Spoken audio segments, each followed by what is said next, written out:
All right, welcome back to Ravenloft Ironsworn.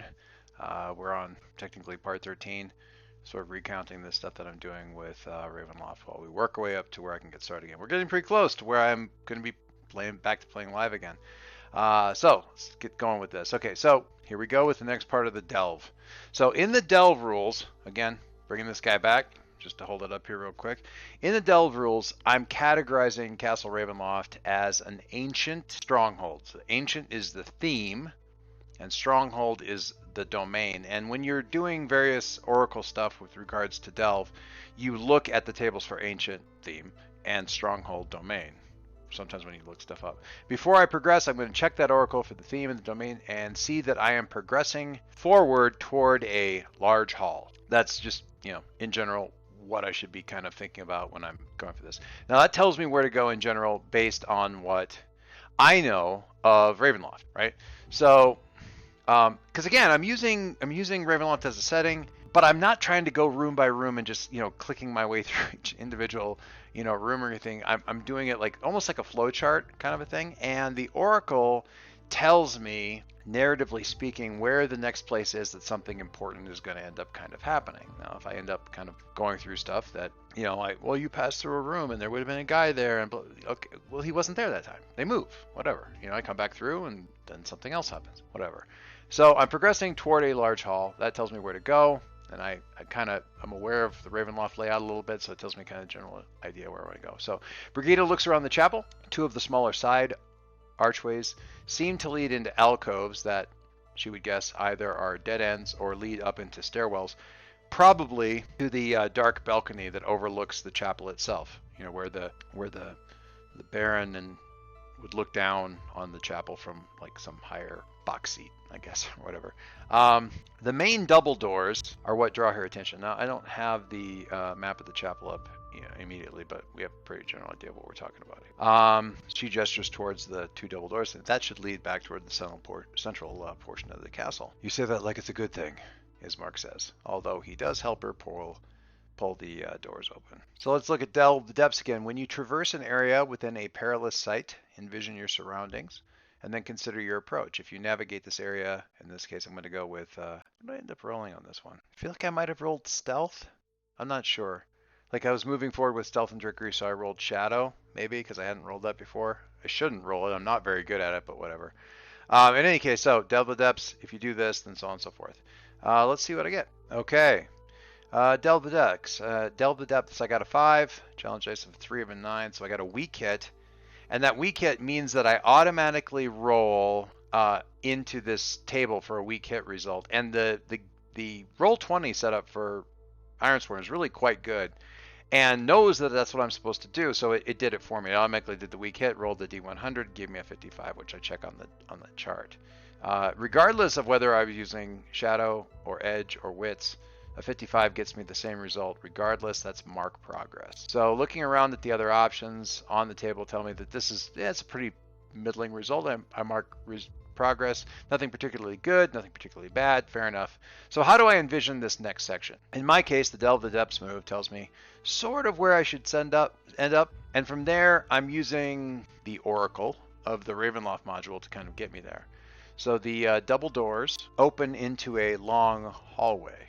Dusty, long, unused, and lined with statues whose eyes seem to follow us as we move past them. Now, the doors at the western end of the hall, down at this end, are bound in heavy bronze, but they aren't blocked and they aren't locked. So we're going to swing them open and move into the great entry hall of the castle. Cobwebs hang from dust-covered columns that line this hall, illuminated by lit torches fluttering in sconces. The dust and webs cast strange, moving shadows across the faces of the stone gargoyles that squat atop the columns, all around the rim of the domed ceiling of the room. The cracked and faded ceiling frescoes are largely impossible to make out after what may be centuries of neglect. To the north, a broad staircase climbs up into the darkness. Sad and majestic organ tones float from a lit hallway to the south. Stairs up here. We've got organ music coming from down here. So there's a lot to process here. Double doors to the west probably lead back to the entryway of the castle. given that I came from the back and I've come through so far, probably heading to the front. That's fine. The stairs seem to be broad enough to be meant for public traffic, so that's probably going to take us to some kind of big receiving space or a grand hall or a dining room or something. South is tricky because on the one hand, it's lit, it's more welcoming, and generally seems interesting because there's music coming from that direction. But on the other hand, there's this thing where it seems like we're expected to go that whole direction seems to scream, "Come check this out, this is where you're meant to go." By the same token, I do not want to hang around this room because those gargoyles make me really nervous. So, yeah, I'm heading for the music. I'm heading for the trap. So let's follow the music. And I am going to delve the depth once again. Ugh. Okay, so that's a 6 against a 9 and an 8. I have momentum of 9, which I could burn to get a weak hit. That would eliminate the 8, which means I was only getting beat by 1 of the challenge dice, and that would give me a weak hit. But I am not going to burn all my momentum just for a weak hit, so I will take the miss, and I will use the oracle. The result is reveal a danger. If I get a miss, reveal a danger, and I get a 91 on that. 91 is you face a perplexing mystery or a tough choice. I can work with that. So heading south from this location gets us down here. So we've come in from this way, and we have like a kind of a hallway leading here. We got a statue and an alcove. We got these double doors. Let's see what our little oracle of the module tells us. Torchlight flutters against the walls of this vaulted hall. To the east, a dark and forbidding hallway runs into the darkness. Beside that opening, there's a suit of armor, oiled and glistening, standing on display in a shallow alcove. It is the first thing we have seen since entering the castle that's not covered in dust. To the west, large double doors hang slightly open, a steady, bright light escaping through the opening. Swells of organ music come from behind the doors, spilling a melody of power and defeat into the hall. Now I'm definitely going to check out the slightly open doorway, and I want to be sneaky, which, like my last Delve the Depths, is based on Shadow. I rolled this one, the previous one, and that one was kind of crap, but unfortunately, to be sneaky, I gotta be sneaky again. I'm gonna try and face danger, which is fine. It's been a disaster for me every time I've rolled it so far, but whatever. And you know what? I'm taking this as a weak hit. I got a 4. That beats the 2. I'm fine. In which I am delayed or I lose advantage. So I take -1 momentum. I think falling for this lure means that I've somewhat dropped into the channel that Strahd has set for his visitors. So here's what I see as we peek through the crack in the door. We're looking at this from the east side. This is a magnificent 40-foot square room, brightly and brilliantly lit by 3 massive crystal chandeliers. Pillars of stone stand against dull, white marble walls supporting the ceiling. In the center of the room, there's a long, heavy table standing covered with a fine, white satin cloth. The table is laden with delectable foods of every type. Roasted beast basted in a savory sauce, roots and herbs of every taste, and sweet fruits and vegetables. Places are set for 4, one at the head of the table, with fine, delicate china and silver. At each place there is a crystal goblet filled with an amber liquid. At the center of the far west wall, between floor to ceiling mirrors, stands a massive organ. Its pipes blare out a thunderous melody of greatness and despair, and seated before the keys, with its back toward you, a caped figure pounds the keys in rapturous ecstasy. Slowly the music winds down, and the caped figure turns on the stool before the organ to face the door, seeming to look directly at us. I hear Irina suck in a sharp breath. Now, I am a genre and RPG nerd, so there's a great big vampire lore clue in this scene. But when I ran it with my daughter, we did get this far. She totally missed it because she didn't know it. So I'm introducing that bit of what we would think of as very common vampire lore as one of those weird vampiric things that may or may not be common knowledge. And I'm going to see if Brigitte actually catches it. So I'm going to do this as gather information. Rather than pasting it all up here, I'm just going to read this part. When you search an area, ask questions, conduct an investigation, or follow a track, roll plus wits. And the question is, what's weird here? Okay, so I got a weak hit. The 8 is as high as I can roll on wits. Unfortunately, the challenge dice came up with a 10, which is also as high as it can roll.